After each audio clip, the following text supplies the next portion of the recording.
नमस्कार। अगस्ती संहिता वाचन में आप सभी का स्वागत है।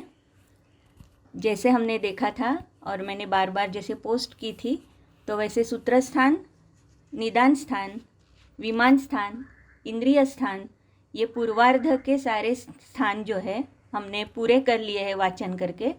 और उसमें शारीर स्थान जो है तो वो अभी भी चल रहा है। मैत्रेय सर बुधवार और गुरुवार ये 2 दिन हमारे साथ जुड़े हुए रहते हैं। 7:30 से 8:30 बजे तक सर हमारे साथ शारीर स्थान का वाचन कर रहे हैं। लेकिन इसके बाद का जो चिकित्सा स्थान था, तो 1 महीने के विश्राम के बाद मैंने ये डिसाइड किया था कि मैं चिकित्सा स्थान से शुरुआत करूँगी। तो इसीलिए आज हम ये चिकित्सा स्थान से शुरुआत करने जा रहे हैं। तो बेसिकली चरक संहिता पूरी पढ़ना ये मेरा उद्देश्य था। और बहुत बार ऐसे हो जाता है कि कॉलेज में हम ये पूरा का पूरा अथ से लेकर इति तक नहीं पढ़ पाते। तो इसीलिए ये मैंने संकल्प किया था कि चरक जो है संहिता उसका अथ से लेकर इति तक का वाचन करेंगे। तो हम अभी चिकित्सा स्थान के पड़ाव पर है और आज से चिकित्सा स्थान का प्रारंभ हम कर रहे हैं। मुझे बहुत आनंद मिल रहा है कि आज हम यहाँ तक आ रहे हैं। लेकिन फिर भी चिकित्सा स्थान यह एक्चुअली एक शिवधनुष्य है। मैं कोशिश करूँगी मेरी तरफ से कि मैं उसे अच्छे से एक्सप्लेन कर पाऊँ। लेकिन फिर भी हो सकता है कि मेरी बुद्धि की लिमिटेशन से मर्यादा है, तो कभी कभार हो सकता है कि मुझे भी कुछ डाउट हो। तो आप सारे तज्ञ हो यहाँ पे, तो आप सबसे ये मेरी विनंती है कि अगर कहीं गलती हो गई तो भी कुछ अच्छे से डिस्कशन करके हम उसका जो भी प्रॉब्लम आएगा वो सॉल्व कर सकते हैं। तो इसीलिए अभी आज से हम शुरुआत करने जा रहे हैं ज्वर चिकित्सा से। रसायन और वाजीकरण ये जो 2 अध्याय है, ये 2 अध्याय हम बाद में पढ़ेंगे। लेकिन हम पहले चिकित्सा स्थान से ज्वर चिकित्सा से शुरुआत कर रहे हैं। तो निदान स्थान हमने देखा था। निदान स्थान में भी ज्वर चिकित्सा ही ज्वर निदान ही पहला अध्याय था। तो इसीलिए मैंने आज ये ज्वर चिकित्सा से शुरुआत करने का निर्णय लिया है। तो अभी हम शुरुआत कर रहे हैं ज्वर चिकित्सा से। श्री चरक संहिता, श्री चरक संहिता चिकित्सा स्थान अर्थात ज्वर चिकित्सितं व्याख्यास्यामः इतिहासमाह भगवान अत्रेयः। तो जैसे सबको पता है, चिकित्सा के 2 प्रकार होते हैं। पहला प्रकार स्वस्थस्य ऊर्जस्करम अभिधाय व्याधि निर्घातकरम चिकित्सितम वक्तव्यम। तो 2 प्रकार की चिकित्सा है। पहली जो है वो स्वस्थस्य ऊर्जस्करम, जैसे हमने रसायन में देखा, जिसके रसायन और वाजीकरण ये 2 भाग है। लेकिन वो अभी तक हमने देखे नहीं है। लेकिन आप सबको पता है कि चिकित्सा के ये 2 प्रमुख प्रकार है। दूसरा जो प्रकार है व्याधि निर्घातकर चिकित्सितम, तो व्याधि शमन करने वाली जो चिकित्सा है, ये चिकित्सा हम शुरुआत करने जा रहे हैं। इसीलिए ज्वर से अभी हमने शुरुआत की है। श्लोक नंबर 3। विज्वरम ज्वर संदेहम पर्यपृच्छत् पुनर्वसुम विविक्ते शांतमासीनम अग्निवेशः कृतांजलि। तो आदरणीय मैत्रेय सर जी का ये कहना है रादर कि हम जो ये श्लोक पढ़ते हैं चरक के या कोई भी संहिता के, मूल संहिता के, तो उसमें वो मंत्र की तरह ये सारे श्लोक है। इसीलिए उसका पठन जो है वो हमें उसी तरीके से करना चाहिए, तो उसका प्रत्यय हमें बार बार आता है। तो मैं कोशिश करूँगी कि ये जो सारे श्लोक है वो उसी रिदम में मंत्र जैसे हम पढ़ते हैं उसी तरीके से हम पढ़ पाए। तो आपसे भी निवेदन है कि आप भी जब भी कभी ये श्लोक पढ़ेंगे तो उसी तरीके से पढ़िए। विज्वरम ज्वर संदेहम पर्यपृच्छत् पुनर्वसुम विविक्ते शांतमासीनम अग्निवेशः कृतांजलि। तो जैसे आयुर्वेद के इतने सारे अध्याय हमने देखे, तो उसमें गुरु से कहीं ना कहीं शिष्य कुछ प्रश्न पूछ रहे हैं और वो जो प्रश्न है उसके उत्तर स्वरूप वो अध्याय आया है। तो उसी तरीके से ये ज्वर चिकित्सा जो है, ज्वर चिकित्सा में भी अग्निवेशः कृतांजलि, हाथ जोड़कर उन्होंने प्रश्न पूछे हैं किसे प्रश्न पूछे हैं? तो आचार्य पुनर्वसु को प्रश्न पूछे हैं। पुनर्वसु जी है वो कैसे है? विज्वरम है, यानी कि वही बेसिकली कैसे है कि उनको ही किसी भी तरह का शारीरिक या मानसिक विकार नहीं है, वो पूर्णतः सत्वयुक्त है, पूर्णतः निरोगी अवस्था में है। विज्वरम की अगर आप टीका देखते हो, विज्वरम इति विज्वर शब्दों निरोगोपदर्शकः, तो वो निरोग अवस्था में है। कौन? पुनर्वसु। उनको किसी ने प्रश्न पूछा है, तो अग्निवेश ने कृतांजलि हाथ जोड़कर उन्होंने प्रश्न पूछा है। वो गुरु कैसे है? तो शांतम आसीनम, शांत चित्त से, एकाग्र चित्त से बैठे हुए, जो खुद विज्वर अवस्था में है, ऐसे पुनर्वसु अत्रेय को अग्निवेश ने हाथ जोड़कर विनंती करके प्रश्न पूछा है कि हे गुरुवर, ये जो ज्वर संदेह है उनके बारे में हमें सारी जानकारी दे दीजिए। तो ज्वर संदेह क्यों है? ज्वर का बेसिकली निदान तो हमने निदान स्थान में देखा है, फिर संदेह की क्या बात है? तो ज्वर संदेह का अगर आप यहाँ पर देखते हो, ज्वर संदेहम इति ज्वर निदान उक्त अतिरिक्त ज्वर धर्म विषयम संदेहम। तो ज्वर निदानोक्त जो है, तो निदानोक्त तो हमें समझ आया है, लेकिन उसके आगे भी और जो ज्वर धर्म है, ज्वर के बारे में और जो भी चर्चा अपेक्षित है, तो वो पूछ रहे हैं अग्निवेश पुनर्वसु इन गुरु को। देहेन्द्रिय मनस्तापि सर्वरोगाग्रजो बली ज्वर प्रधानो रोगाणाम उक्तो भगवता पुरा तस्य प्राणी सपत्नस्य ध्रुवस्य प्रलयोदये प्रकृतिंच प्रवृत्तिंच प्रभावम कारणानि च। तो यहाँ पर श्लोक नंबर 4, श्लोक नंबर 5, देहेन्द्रिय मनस्तापी सर्वरोगाग्रजो बली, ये किसका वर्णन है? ये ज्वर का वर्णन है। ज्वर कैसा है? तो देह, इंद्रिय और मनो को ताप देने वाला, सर्व रोग में अग्रज और बलवान। बहुत अग्रज यानी कि पहला, कभी भी निदान स्थान अगर शुरुआत हो रहा है तो उसमें ज्वर प्रथम अध्याय है। चिकित्सा स्थान की शुरुआत अगर हो रही है तो वहाँ पर भी पहला अध्याय ज्वर ही है। तो देह, इंद्रिय, मनस्ताप, इनको ताप करने वाला, सर्व रोग में अग्रज और बलवान, ऐसे ज्वर प्रधानो रोगाणाम। तो ऐसा कौन है? ज्वर है, जिसके बारे में पहले पूरा यानी कि पहले निदान स्थान में आपको हम बता चुके हैं, लेकिन उसका जो ज्वर संदेह है यानी ज्वर धर्म जो है निदान छोड़कर बाकी का भी, तो उसके बारे में हमें जानकारी अभी दे रहे हैं। तस्य प्राणी सपत्नस्य, प्राणी सपत्नस्य की अगर आप टीका देखते हो, इति मारकत्वेन प्राणी शत्रु हो। तो ये ज्वर कैसा है? प्राणी शत्रु हो मारकत्वेन। क्यों शत्रु है? क्योंकि मारकत्वेन, उसका स्वभाव ही ऐसा है ज्वर का जो मारक है। तो ये मारकत्व जो है जिसका स्वभाव, जो प्रलय और उदय यानी जन्म और मृत्यु, इनके समय भी जो रहता है, उसके बारे में अभी हम जानकारी देंगे। तो प्रकृतिम च प्रवृत्तिम च, अभी ये प्रश्न पूछे जा रहे हैं अग्निवेश की तरफ से कि कौन कौन से ज्वर संदेह उनको है जिसके बारे में वो जानना चाहते हैं। तो यहाँ पर कुछ प्रश्न हैं। प्रकृतिम च प्रवृत्तिम च, यानी कि प्रकृति कौन सी है ज्वर की, प्रवृत्ति किससे होती है, प्रभाव कौन सा है, कारण कौन से है, पूर्वरूपम अधिष्ठानम बल कालात्मलक्षणम व्यासतो विधिभेदाच्च पृथक भिन्नस्य चाकृतिम लिंगमामस्य जीर्णस्य सौषधं च क्रियाक्रमं विमुञ्चतः प्रशान्तस्य चिन्नं यच्च पृथक् पृथक् ज्वरावसृष्टो रक्षश्च यावत् कालं यतो यतः प्रशान्तः कारणैश्च पुनरावर्तते ज्वरः याश्चापि पुनरावृत्तं क्रिया प्रशमयन्ति तं जगद्हितार्थं तं तत्सर्वं भगवन् वक्तुमर्हसि तदग्निवेशस्य वचो निशम्य गुरुरब्रवीत् ज्वराधिकारे यद्वाच्यं तत्सौम्यं निखिलं शृणु। तो ये सारा क्यों चाहिए? जगद हितार्थम। अग्निवेश भी ये क्यों पूछ रहे हैं? तो जग के हित के लिए ये सारी चीज़ें पूछ रहे हैं, और अग्निवेश जी ने ये पूछा, इसकी वजह से हम भी ये पढ़ पा रहे हैं। तो ये जग के हित के लिए अभी ये बता रहे हैं। तो जैसे मैंने कहा कि ये जो प्रश्न है उसमें प्रकृति, प्रवृत्ति, प्रभाव, कारण कौन कौन से है, फिर वो पूछ रहे हैं फिर वो पूछ रहे हैं पूर्व रूप कौन सा है, ज्वर का अधिष्ठान कौन सा है, बल काल का लक्षण कौन सा है। जैसे हम विषम ज्वर देखेंगे बाद में, तो ये बल काल का पूरा इलेबोरेशन वहाँ पर आपको मिलेगा।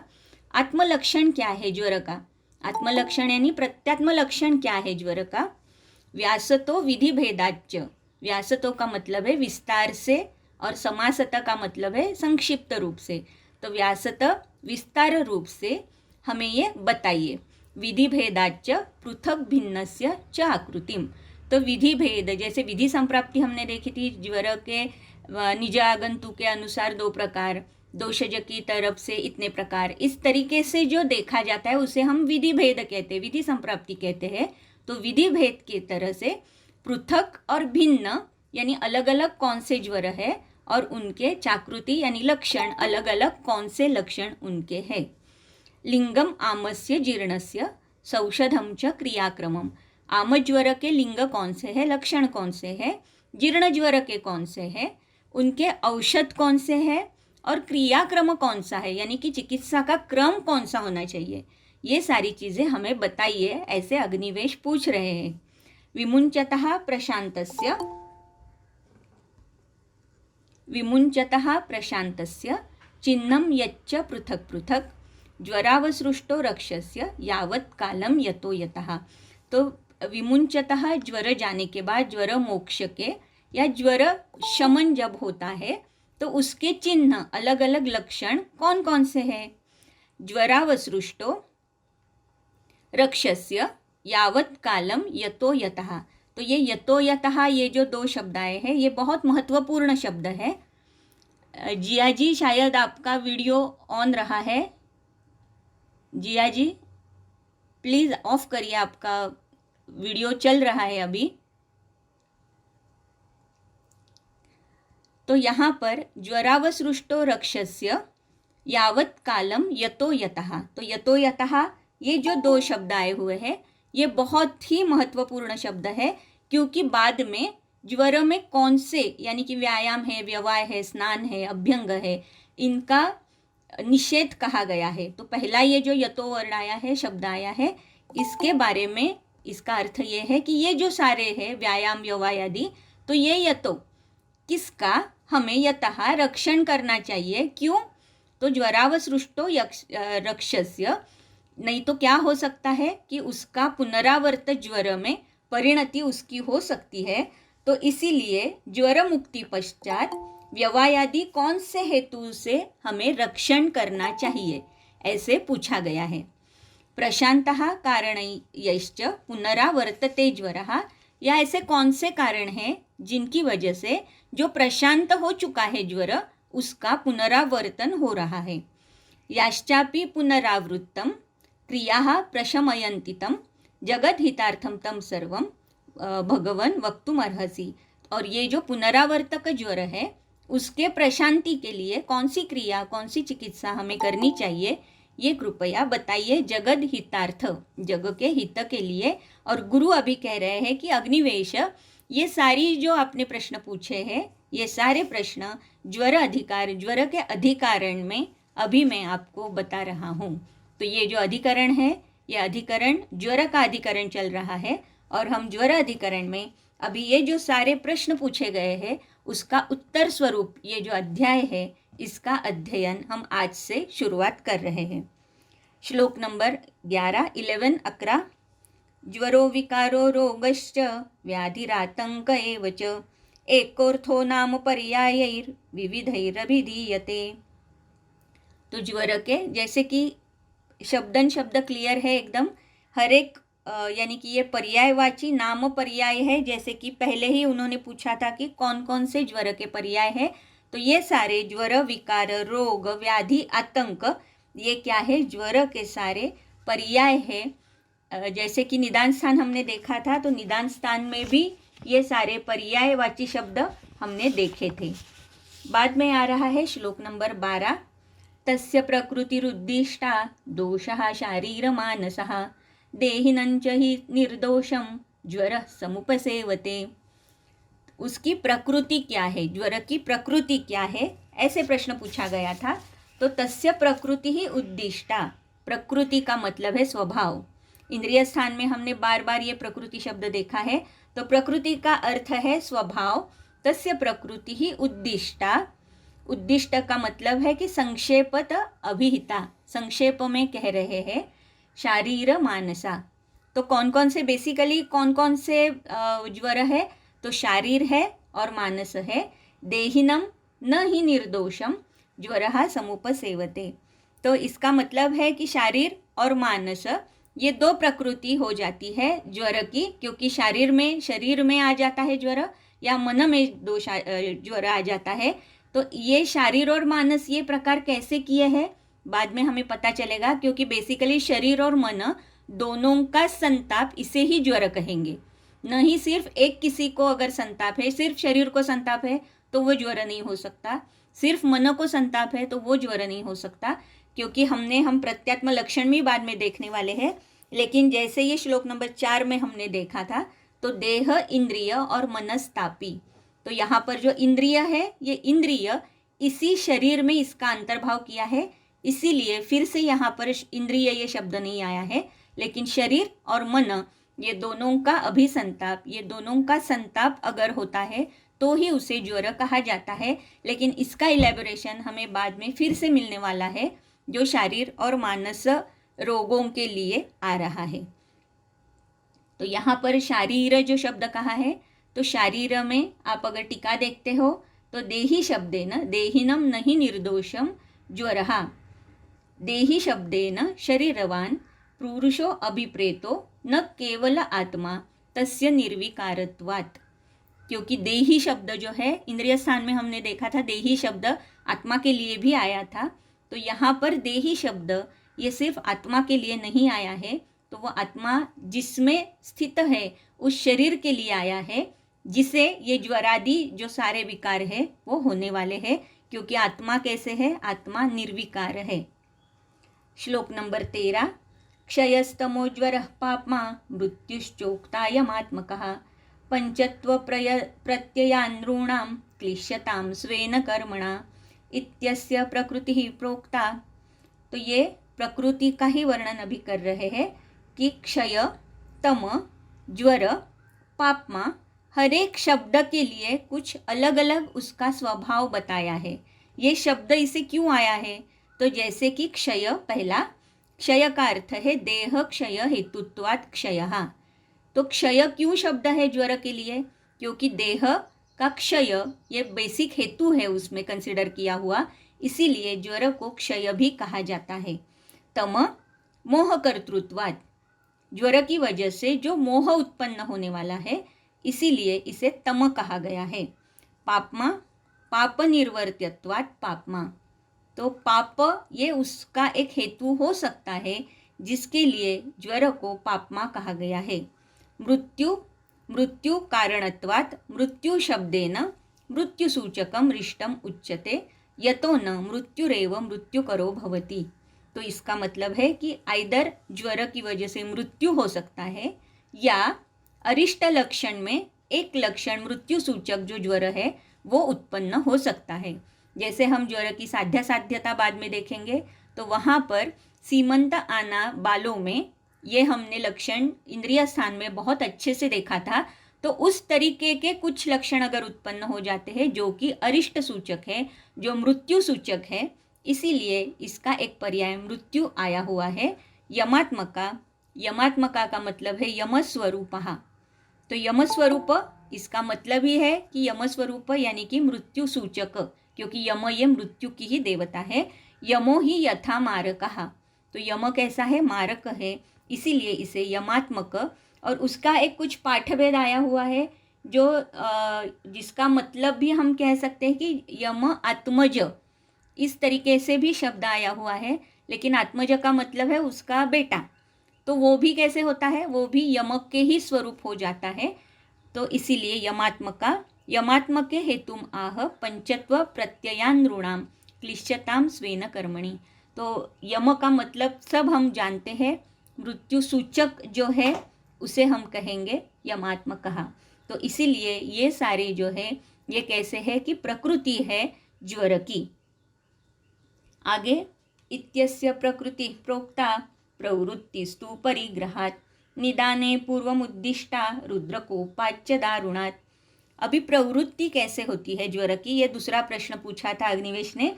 तो प्रवृत्ति कैसे होती है, तो वो परिग्रह की वजह से प्रवृत्ति होती है। तो अगर हम चरक विमान स्थान का तीसरा अध्याय हमने देखा है और उसमें जनपद ध्वंस में हमने देखा है कि परिग्रह ये कैसे हेतु हो सकता है। तो बेसिकली हर एक युग में, जैसे कि सत्य युग है, त्रेता युग है, द्वापर युग है और कली युग है, तो हर एक युग में धर्म का एक एक पाद उसका ह्रास हो चुका है। जनपद ध्वंस में हमने ये बहुत अच्छे से देखा था। और हर एक ये जो व्याधि है उसका मूल कारण क्या है, तो अधर्माचरण, ये भी हमने बहुत अच्छे से देखा था। तो वहाँ पर परिग्रह ये शब्द आया है चरक विमान स्थान अध्याय 3 श्लोक नंबर 24। तो परिग्रह का मतलब है ममता। ममता का मतलब क्या है कि उसके साथ रहने वाली अटैचमेंट, संचय। अति सेवन की वजह से क्या हुआ, शरीर गौरव होता है। शरीर गौरव हो जाता है तो उससे क्या होगा, अपने आप तो श्रम कम हो जाएंगे।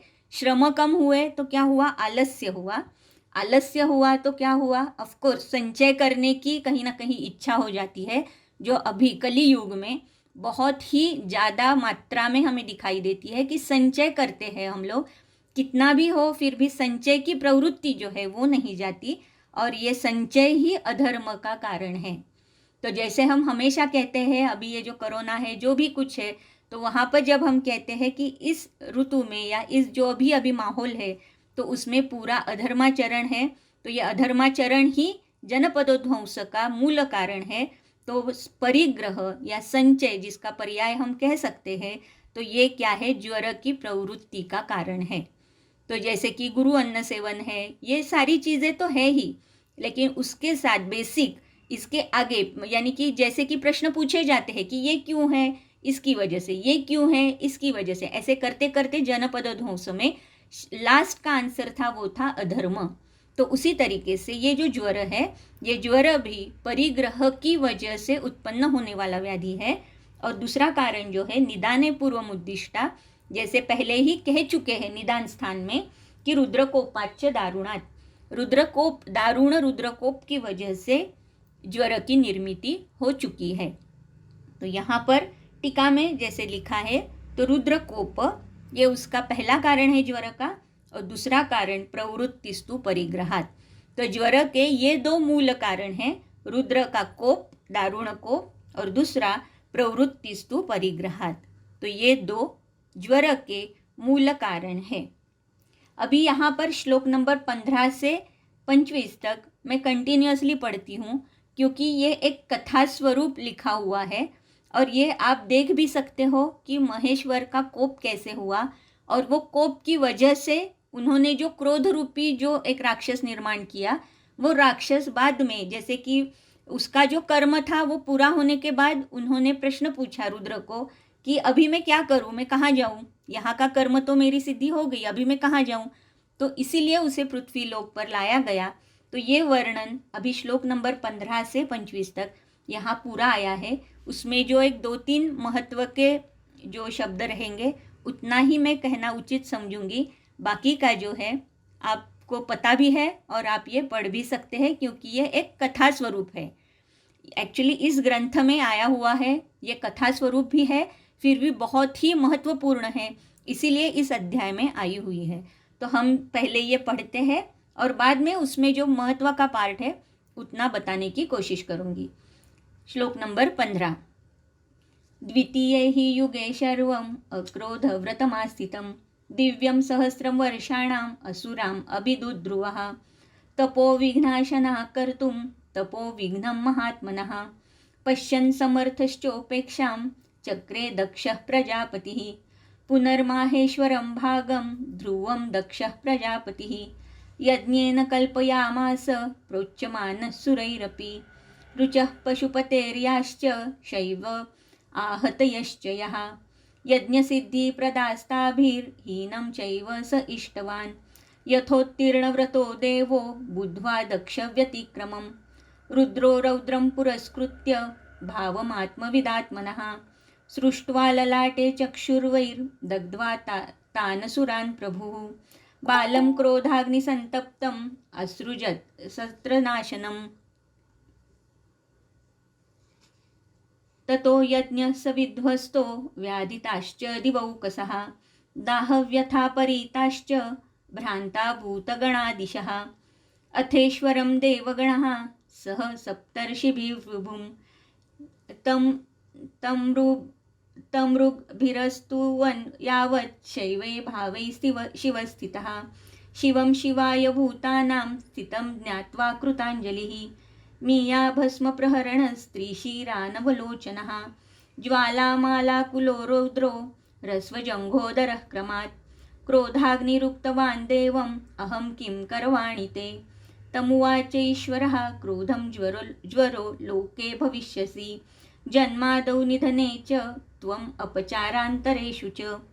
तो यहाँ पर जो है ये जो क्रोध है, ये क्रोध उक्तवान, उन्होंने वो प्रश्न पूछा, यानी कि वो पूछते रहे रुद्र को कि देवम अहम किम करवाणी ते, अभी मैं क्या करूं, क्योंकि यहाँ का जो कर्म था तो वो पूरा हो गया, अभी मैं क्या करूं।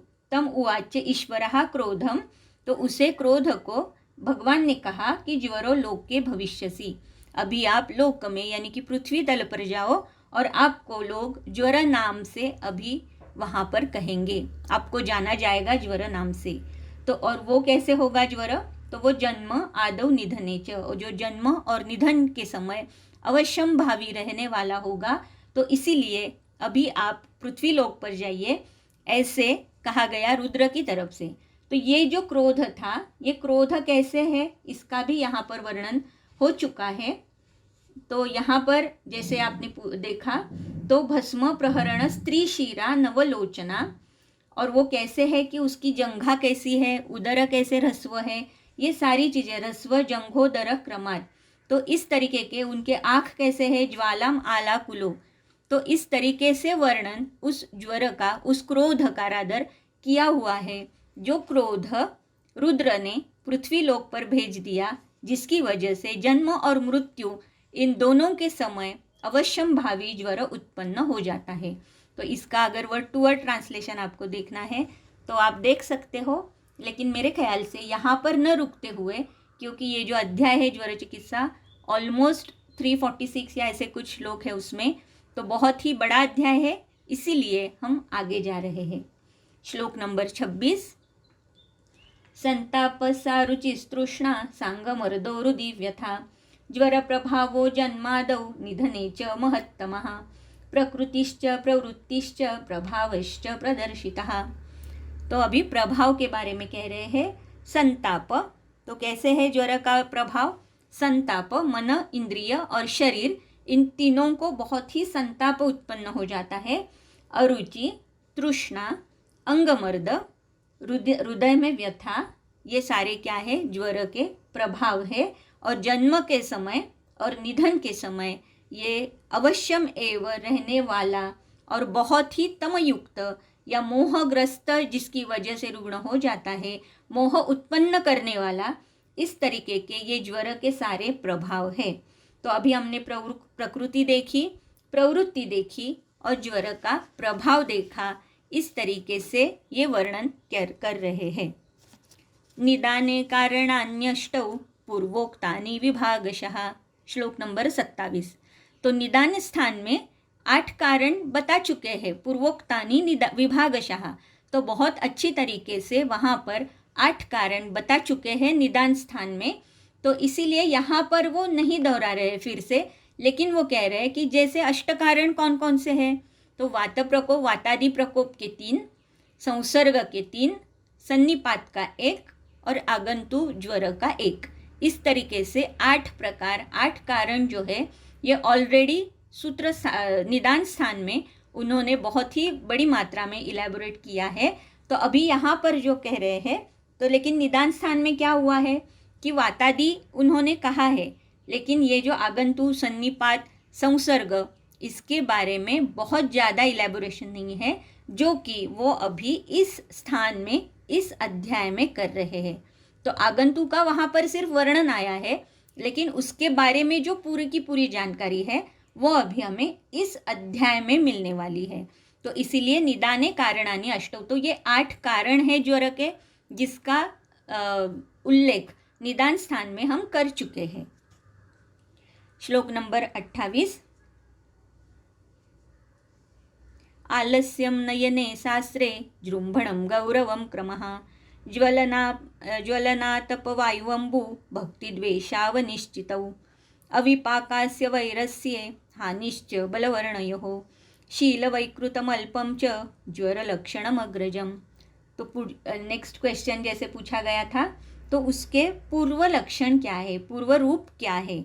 तो लक्षण क्या है पूर्व रूप के स्वरूप में? आलस्य, नयने शास्त्रे, तो जैसे कि आँख भर आती है, आँखों में पानी भर आता है। जृंभण गौरवम क्रमः, ज्वलन आतप वायु अम्बु भक्ति द्वेष अनिश्चितौ। तो इसका मतलब है कि ये जो सारे हैं, यानी कि ज्वलन आदि या ज्वलन आतप या वायु अम्बु सेवन, इसकी कभी कभी भक्ति हो जाती है, यानी कि सेवन करने की इच्छा हो जाती है, और कभी कभी ऐसे हो जाता है उसके बारे में द्वेष उत्पन्न हो जाता है। तो ये दोनों लक्षण कैसे हैं? अनिश्चितौ।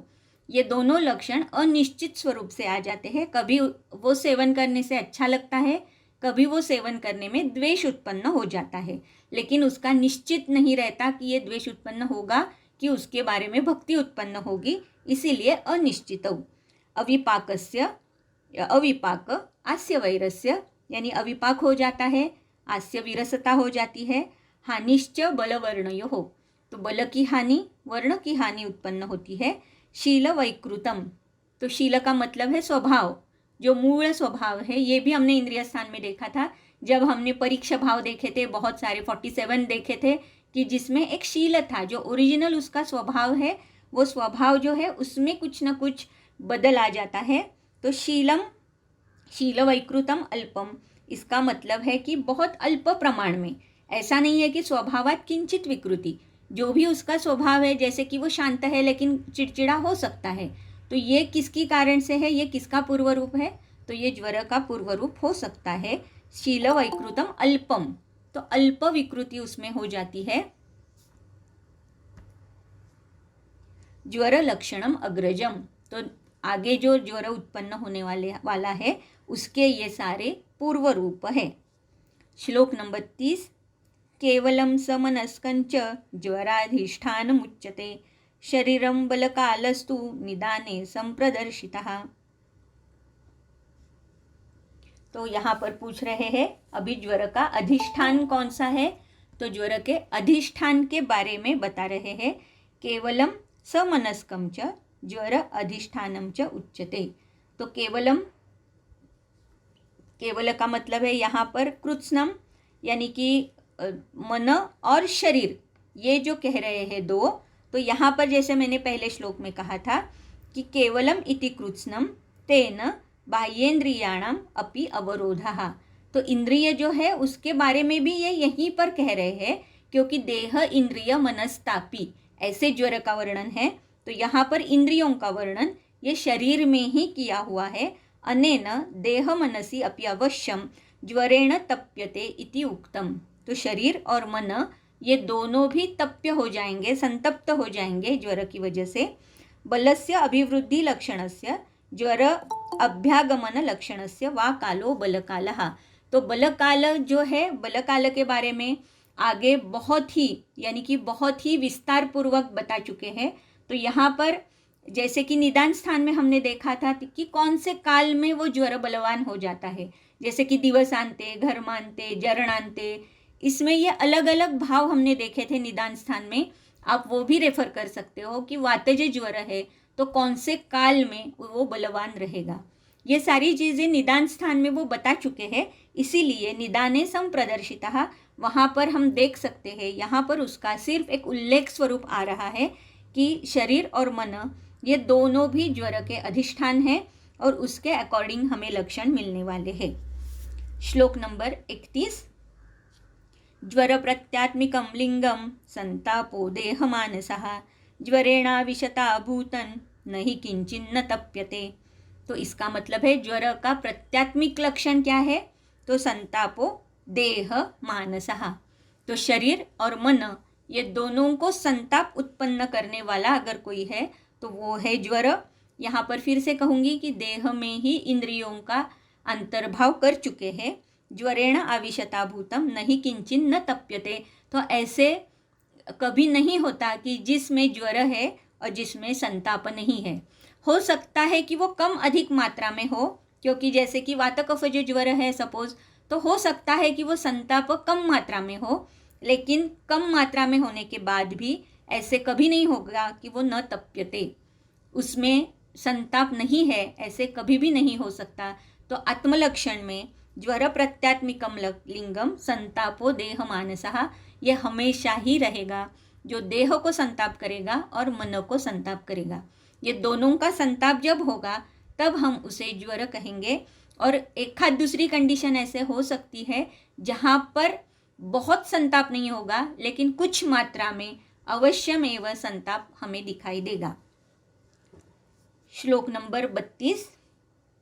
द्विविधो विधिभेदेन ज्वर शारीर मानसः पुनश्च द्विविधो दृष्टः सौम्यश्चाग्नेय एव वा अंतर्वेगो बहिर्वेगो द्विविधः पुनरुच्यते प्राकृतो वैकृतश्चैव साध्यश्चासाध्य एव च पुनः पंचविधो दृष्टो दोषकालबलाबलात् संततः सततोऽन्येद्युस्तृतीयकश्चतुर्थकौ पुनराश्रयभेदेन धातूनां सप्तधा मतः भिन्नः कारणभेदेन पुनरष्टविधो ज्वरः। तो कितने प्रकार है, ये जो प्रश्न पूछा था, अलग अलग विधि भेद से कितने प्रकार है और उनके लक्षण क्या क्या है। तो द्विविधो विधि भेदेन, अभी विधि भेद बता रहे हैं। तो पहला विधि भेद कौन सा है, तो द्विविध। कौन कौन सा, शारीर और मानस। तो पहला प्रकार है, दो प्रकार के जो रोग व्याधि है, ज्वर है, उसमें है शारीर और मानस। पुनश्च द्विविधो दृष्टः, पुनः दो प्रकार के हैं, कौन से, सौम्य और आग्नेय। अंतर्वेगी वेगो बहिर्वेगो, पुनः दो प्रकार के हैं, द्विविधा पुनरुच्यते, फिर से दो प्रकार के हैं, वो है अंतर्वेगी बहिर्वेगी। फिर से दो प्रकार है, कौन से, तो प्राकृत और वैकृत। फिर से दो प्रकार है, साध्य और असाध्य। अभी ये दो के, ये द्वंद्व के ये जो प्रकार हुए, उसके बाद कह रहे हैं पुनः पंचविधो दृष्टो। तो इसके बाद 5 प्रकार के हैं। 5 प्रकार कौन कौन से हैं, दोष काल बलाबलात्। तो दोष काल बलाबल की वजह से आने वाले संततादि, ये जो विषम ज्वर है, ये 5 प्रकार के पंचविध ज्वर है।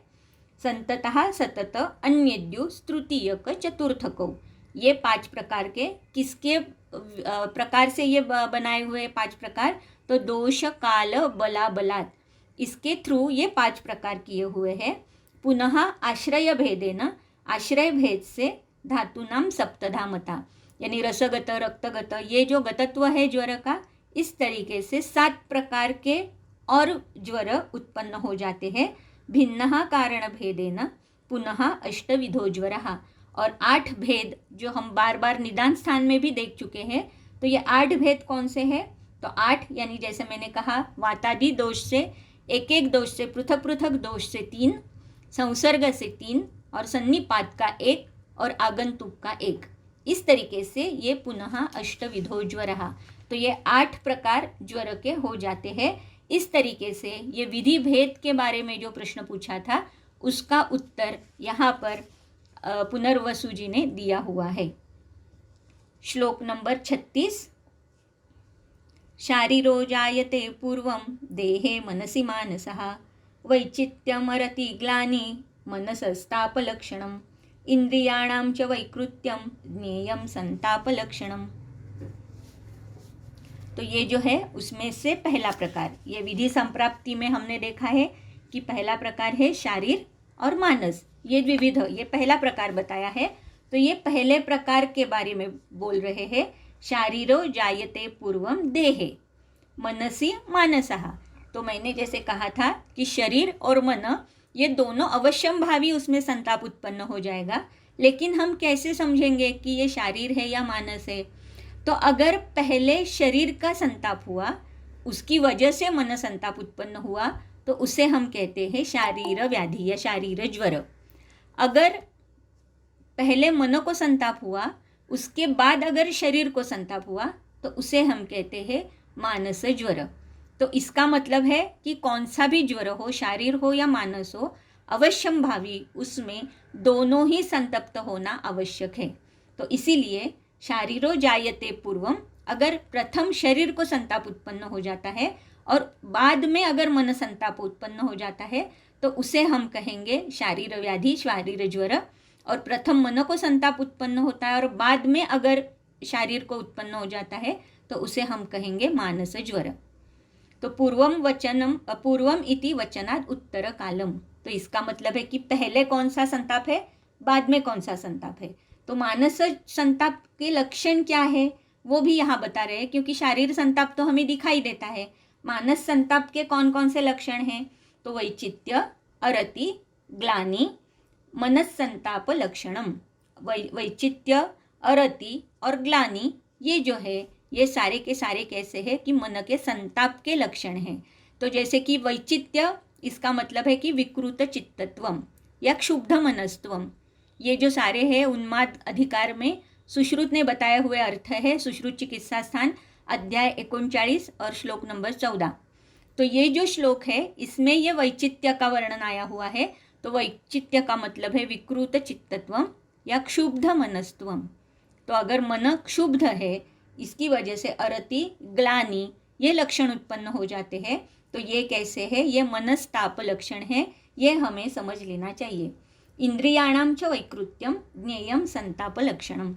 तो जैसे शरीर में ही इंद्रियों का वर्णन आया हुआ है, तो हम इंद्रियों का और एक वैचित्य कैसे देख सकते हैं, विकृति कैसे देख सकते हैं।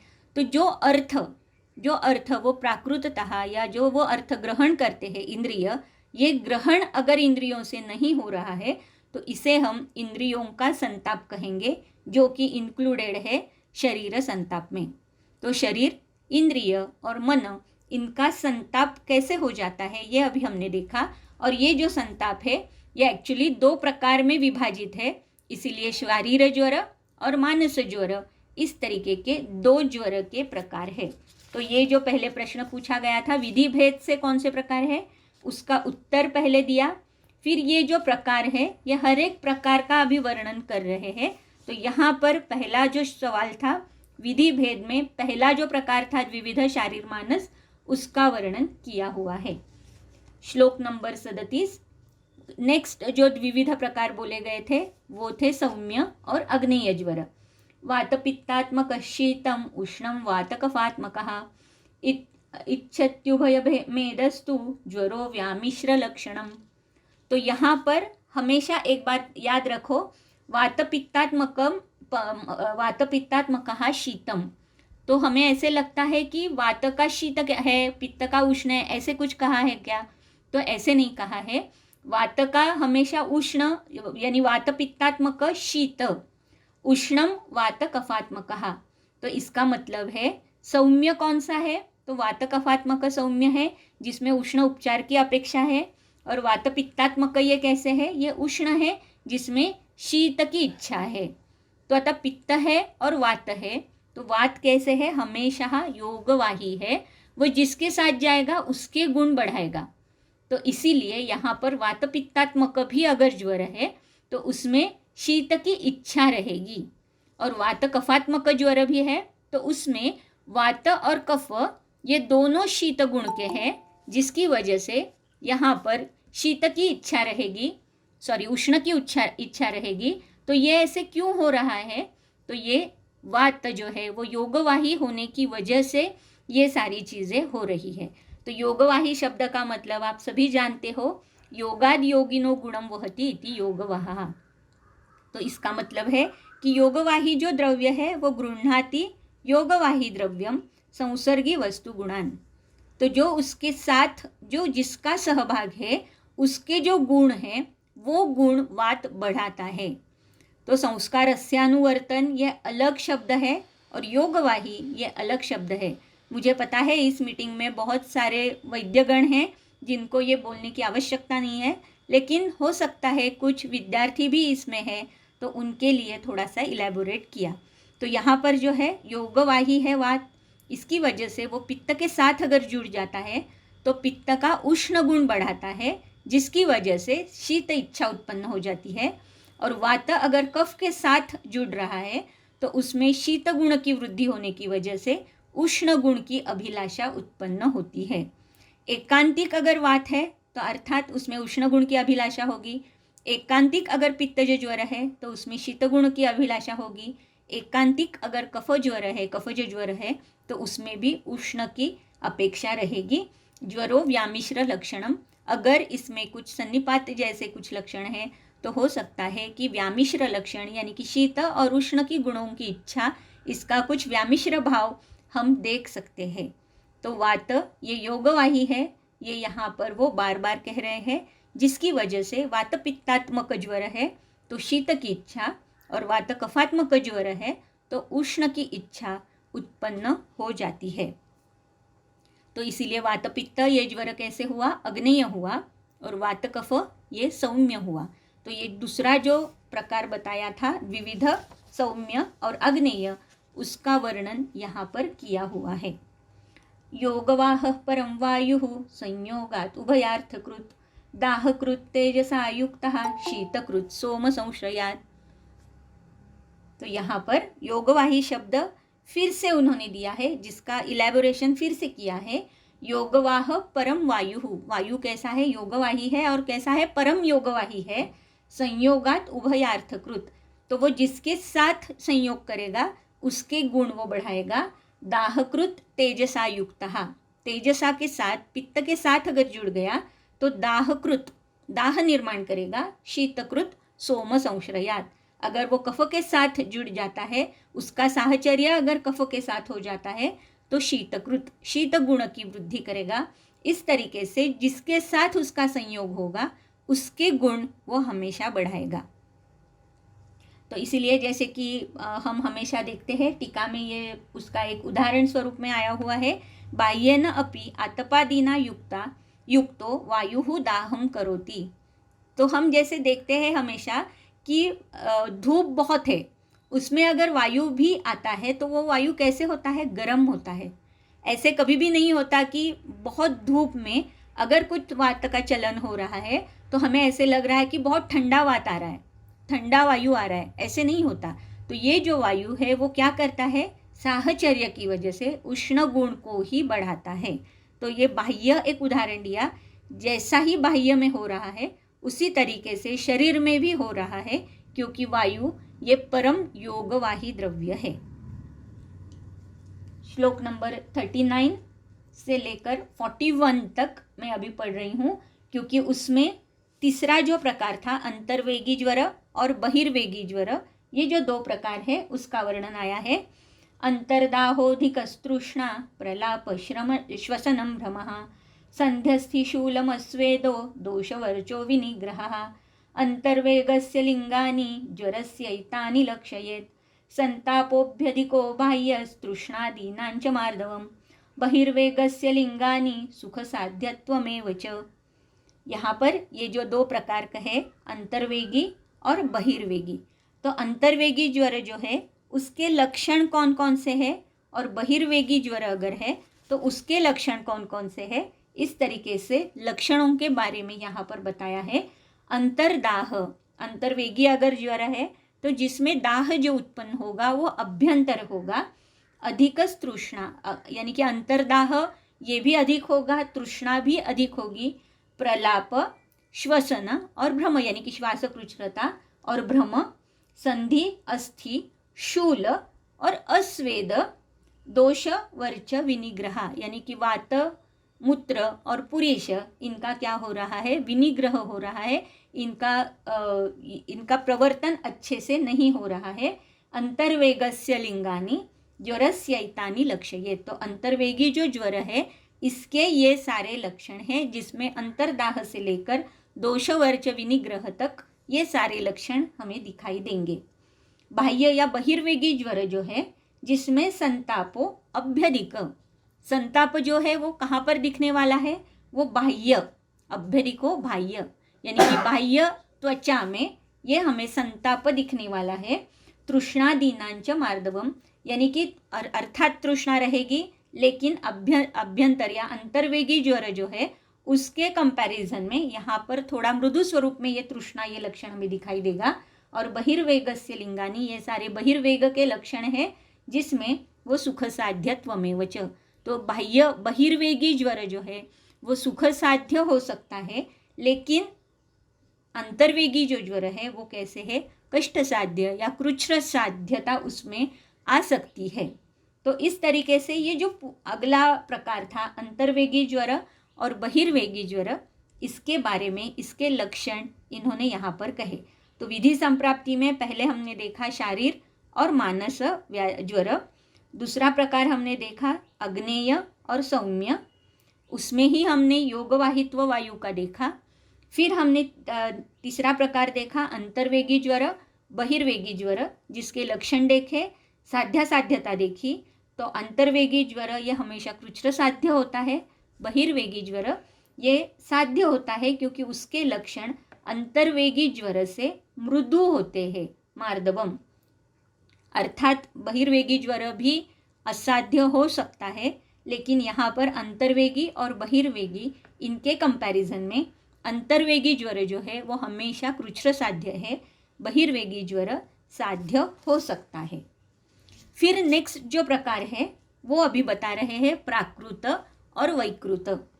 प्राकृत सुख साध्यस्तु वसंत शरदुद्भवः, उष्णमुष्णेन संवृद्धं पित्तं शरदि कुप्यति, चितः शीते कफश्चैवं वसंते समुदीर्यते, वर्षास्वम्लविपाकाभिः अद्भिरोषधिभिस्तथा। तो ये जो है अभी ये जो कोरोना का काल चल रहा था, जैसे कि आपने देखा कि लास्ट ईयर में भी फरवरी मार्च में पीक पे था, उसी तरीके से इस साल भी जो लॉकडाउन हुआ वो भी मार्च में ही हुआ। तो आयुर्वेद के अनुसार प्राकृत और वैकृत ये दो स्वरूप के ज्वर उत्पन्न हो जाते हैं, जिसमें प्राकृत ज्वर जो है वो कहाँ पर उत्पन्न होता है, तो शरदी और वसंते, वसंत शरदुद्भवः। तो वसंत और शरद ये दो ऋतुओं में उत्पन्न होने वाला ज्वर ये प्राकृत है, और बाकी के ऋतुओं में होने वाला ज्वर ये वैकृत है। इसके बारे में बहुत सारे पोस्ट हमने व्हाट्सएप पर भी पढ़े हैं, बहुत अभ्यासपूर्ण पोस्ट थे वो, तो ऐसा नहीं है कि व्हाट्सएप पर थे या कहीं पर सोशल मीडिया पर थे, लेकिन ये प्राकृत और वैकृत ये दो ज्वरों के बारे में बहुत ही अच्छे से डिस्कशन व्हाट्सएप पर या ये सोशल मीडिया पर हुआ था। और उसमें ये प्राकृत ज्वर जो है, तो ये जो कोरोना है ये प्राकृत काल में या उसके प्राकृत काल में उत्पन्न हुआ है, उसकी वजह से वो साध्य होगा, इस तरीके की चर्चा उस सोशल मीडिया की जो पोस्ट थी उसमें की हुई थी। तो यहाँ पर जो है प्राकृत कैसा है, सुख साध्यस्तु, और वसंत शरद उद्भवः। तो अर्थात इसमें आगे भी प्रश्न आ जाएंगे और उसका भी उत्तर हम यहाँ पर देंगे। तो यहाँ जैसे कहा है कि वर्षासु, तो वर्षा काल में कैसे है कि वो वात के प्रकोप का काल है, तो ये भी प्राकृत है क्या, यानी जैसे हमने देखा था कि वसंत शरद और वर्षा ये वायु और ग्रीष्मादिषु त्रिषु, ये जो हमने देखा था वाग्भट में जो ये सूत्रस्थान में श्लोक हमने पढ़ा था, तो ये श्लोक में हमने देखा था कि वायु कब प्रकोप होता है, वर्षा में, कफ का प्रकोप कब होता है, वसंत में, और पित्त का होता है शरद में। तो इसका मतलब है ये प्रकोप जो अपने ऋतु के अनुसार हो रहा है, इसे हम उसमें उत्पन्न होने वाले ज्वर को हम प्राकृत कह रहे हैं क्या, तो ऐसा यहाँ पर नहीं है। सिर्फ वसंत शरद उद्भवः, तो वसंत और शरद ये दो ऋतुओं में सिर्फ होने वाले जो ज्वर है उनको प्राकृत कहा है। ये क्यों प्राकृत कहा है उसका भी वर्णन वो आगे कर रहे हैं, लेकिन फिलहाल हमें इतना तो याद रखना चाहिए कि शरद और वसंत ये दो ऋतुओं में उत्पन्न होने वाला ज्वर उसे हमने प्राकृत कहा है, और वर्षा ऋतु में उत्पन्न होने वाला ज्वर ये भले ही वर्षा ऋतु में स्वभावतः वात का प्रकोप है, फिर भी ये प्राकृत ज्वर नहीं है, ये वैकृत ज्वर है। तो ज्वर शरद वसंत में उत्पन्न होने वाला प्राकृत, बाकी के ऋतुओं में उत्पन्न होने वाला ये विकृत या वैकृत है, इस तरीके का वर्णन यहाँ पर है। उष्णम उष्णेन संवृद्धम पित्तम शरदि कुप्यति, तो शरद में जो प्रकोप होता है, तो इसके बारे में वाग्भट का अगर आप सूत्रस्थान का श्लोक देखते हो, वाग्भट सूत्रस्थान दोषभेदीय अध्याय 12वां अध्याय, तो जिसमें शीतेन युक्ता तीक्ष्णाद्याश्चयं पित्तस्य कुर्वते, उष्णेन कोपम मंदाद्यः शमं शीतोपसंहिता, शीतेन युक्तः स्निग्धाद्यः कुर्वते श्लेष्मणश्चयम्, उष्णेन कोपम तेनैव गुणारुक्षादयः शमम्। ये जो कहा हुआ था, तो उसमें हमने क्लियर एक हमें आइडिया मिली थी कि कौन से गुण की वजह से शरद में या वसंत में तत्त दोषों का प्रकोप हो जाता है। तो यहाँ पर उष्णम उष्णेन संवृद्धम पित्तम, तो शरद ऋतु में उष्ण गुण की वजह से पित्त की संवृद्धि हो जाती है, शरदि कुप्यति, और जिसकी वजह से शरद ऋतु में पित्त का प्रकोप हो जाता है। तो जैसे देखा था हमने कि शरद के पहले यानी कि वर्षा ऋतु जो है उसमें क्या हो जाता है कि शीत है ना गुण, तो शीत गुण की वजह से पित्त का सिर्फ क्षय हो जाता है। शीत और तीक्ष्ण गुण की वजह से शीतेन युक्ता तीक्ष्णाद्या चयम पित्तस्य कुर्वते, तो शरद के पहले वाला जो ऋतु है जिसमें शीत युक्त तीक्ष्ण गुण की वजह से पित्त का क्षय होता है, उसका संचय हो जाता है, लेकिन उष्णेन कोपम, उसका कोप होने के लिए उष्ण गुण की आवश्यकता है, जो कि शरद ऋतु में उष्ण गुण स्वभावतः बढ़ता है, निसर्गतः बढ़ता है, जिसकी वजह से वहाँ पर पित्त का प्रकोप हो जाता है। चीतः शीते कफश्चैव वसंते समुदीर्यते है, तो यहाँ पर कफ के बारे में कह रहे हैं, जैसे कि चितः उसका क्षय हो जाता है हेमंत ऋतु में, कौन सी गुण की वजह से, तो शीत गुण की वजह से। वाग्भट का श्लोक मैंने अभी पढ़ा, जैसे कि स्निग्ध और शीत गुण की वजह से श्लेष्मणश्चयम, श्लेष्म का सिर्फ क्षय होता है, संचय होता है, लेकिन उष्णेन कोपम तेनैव, कब उसका प्रकोप हो जाएगा, तो अगर उष्ण गुण का साहचर्य उसे मिला, जैसे कि वो वसंत ऋतु में उत्पन्न हो जाता है, तो जो संचित कफ है उसका विलयन होकर उसका प्रकोप हो जाता है। ये कब होगा, वसंते समुदीर्यते, और कफ का उदीरण वसंत ऋतु में हमें दिखाई देता है। वर्षासु अम्ल विपाकाभिः अद्भिः औषधिभिस्तथा, तो वर्षा ऋतु जो है, तो वर्षा ऋतु में हमने देखा था कि अम्ल विपाकी स्वभाव जल का और औषध का होता है। तो चरक सूत्रस्थान हमने जब देखा था, तो चरक सूत्रस्थान में भी ये श्लोक हमने बहुत अच्छे से देखा था, तस्याशीतीय अध्याय में, यानी कि इसमें चरक के सूत्रस्थान में, कि जहाँ पर यानी 6वां अध्याय था, तो उसमें हमने ये देखा था कि हर एक ऋतु का अपना अपना रसाधिक्य है। जैसे कि शिशिर ऋतु में तिक्त रसाधिक्य है, वसंत में कषाय रसाधिक्य है, ग्रीष्म में कटु का रसाधिक्य है, वर्षा में अम्ल रस का प्रभाव दिखाई देता है, शरद में लवण रस का प्रभाव दिखाई देता है, और हेमंत में मधुर रस का आधिक्य होता है। तो यहाँ पर जैसे हमने देखा कि वर्षा ऋतु में अम्ल स्वभावी ऐसे जल है, अम्ल स्वभावी ही क्या है, औषधि भी है। तो वर्षासु अम्ल विपाकी भी औद्भिः औषधिभिस्तथा, तो पानी, जल और औषधि ये दोनों भी कैसे हैं, तो ये दोनों के दोनों अम्ल विपाकी है।